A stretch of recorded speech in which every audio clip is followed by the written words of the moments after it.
Kamu udah hafal mungkin pola-pola seperti engulfing, doji, hammer, tapi kok masih bingung? Kenapa ya kok setiap kali saya entry malah sering gagal? Nah masalahnya tuh kadang teman-teman bukan di polanya, tetapi dari cara kita membacanya.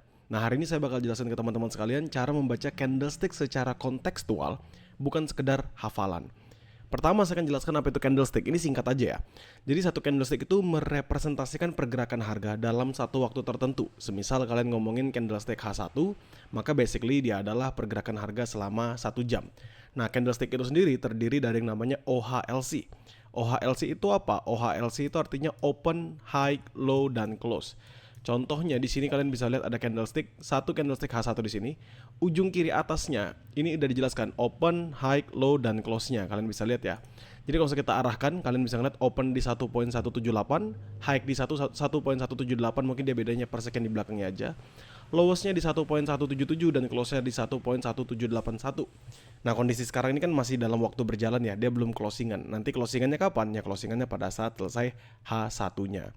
Nah, jadi warna, lalu juga kalian melihat pembentukannya, ini adalah gambaran-gambaran sederhana.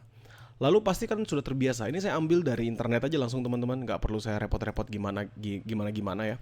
Candlestick pattern cheat sheet for crypto markets. Ada bullish, ada bearish, ada neutral.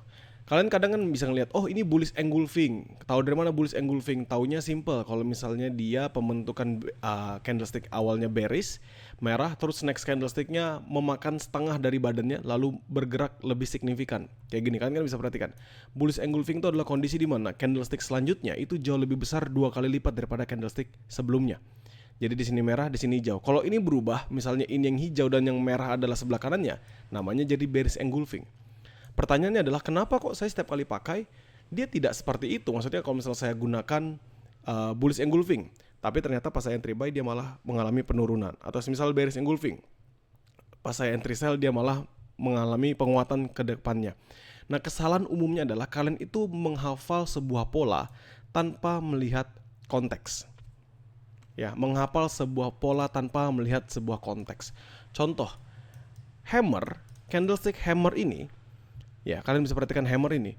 Hammer ini akan kuat teman-teman sekalian seandainya dia dalam posisi yang tepat. Dia dalam posisi yang sesuai. Contoh kita pakai candlestick H4 aja misal dari Euro USD. Hammer itu kalau misalnya dia gerak di sini kan kalian lihat ada hammer juga, itu pun terjadi pembentukan hammernya tidak signifikan. Kenapa? Karena dia terbentuknya di tengah-tengah. Ketika dia hanya terbentuk di tengah-tengah, maka hammer itu tidak berarti apapun selain sebagai sebuah candlestick semata. Harus diingat apa yang kita perlu perhatikan. Yang perlu kita perhatikan adalah dia, karena basicnya adalah reversal, maka dia harus berada di titik pembalikan.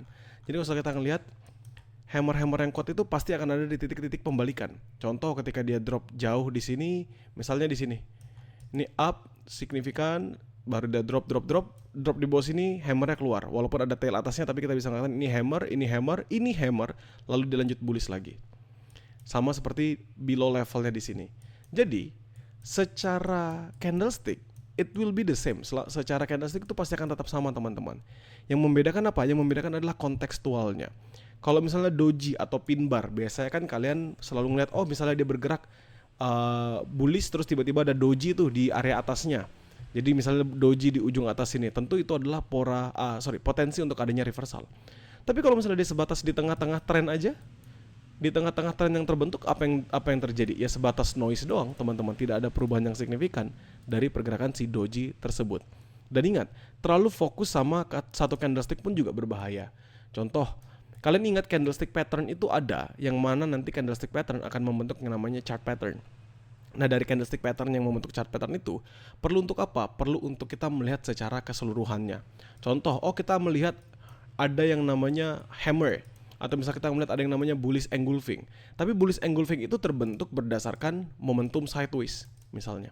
Artinya apa? Kalau misalnya bullish engulfing terbentuk dalam momentum sideways, apakah ada potensial bullishnya atau ini cuma sebatas sebagai pergerakan yang normal aja? Jadi misalnya apakah ini bagian dari konsolidasi, apakah muncul setelah adanya impulsive move. Contoh misalnya dia bergerak drop ke bawah, terus habis itu bullish engulfing. Nah, bullish engulfing ini muncul karena apa? Apakah karena impulsive move kah?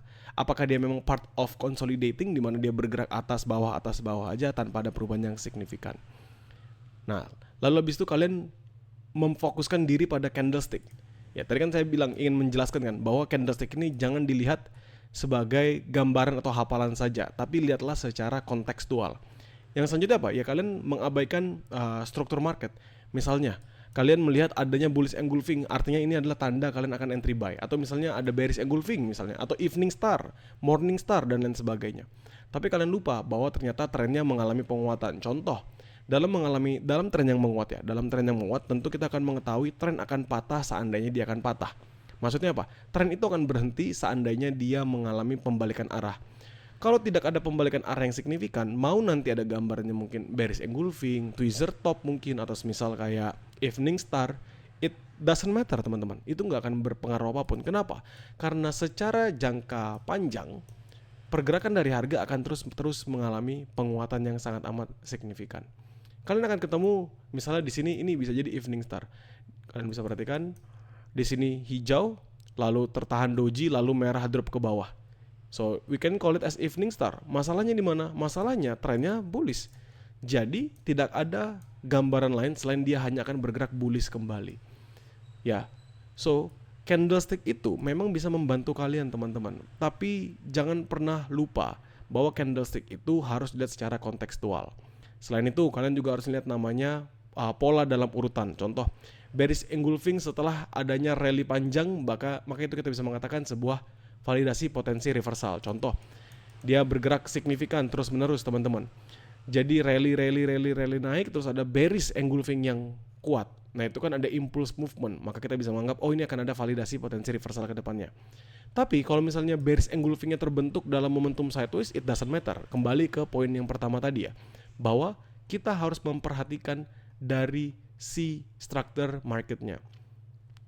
Lalu kalian bisa juga memperhatikan volume atau konfirmasi tambahan. Jadi mungkin bisa pakai breakout structure, RSI atau moving average crossover, atau pakai candlestick berikutnya. Nah, dari sini aja kalian tuh paham. Candlestick itu memang membantu kalian. Tentu kalian bisa pakai candlestick pattern dalam menganalisis. Tapi candlestick itu bukan magic, bukan sesuatu hal yang kalian akan pakai terus-menerus.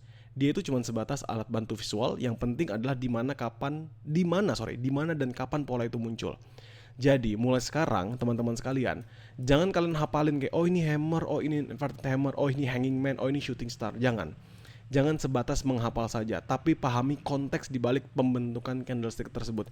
Karena eventually it will help you guys. Ini akan membantu kalian. Apalagi dalam momentum kalian ingin nangkap pisau jatuh atau kalian ingin menahan roket terbang. It will really help you.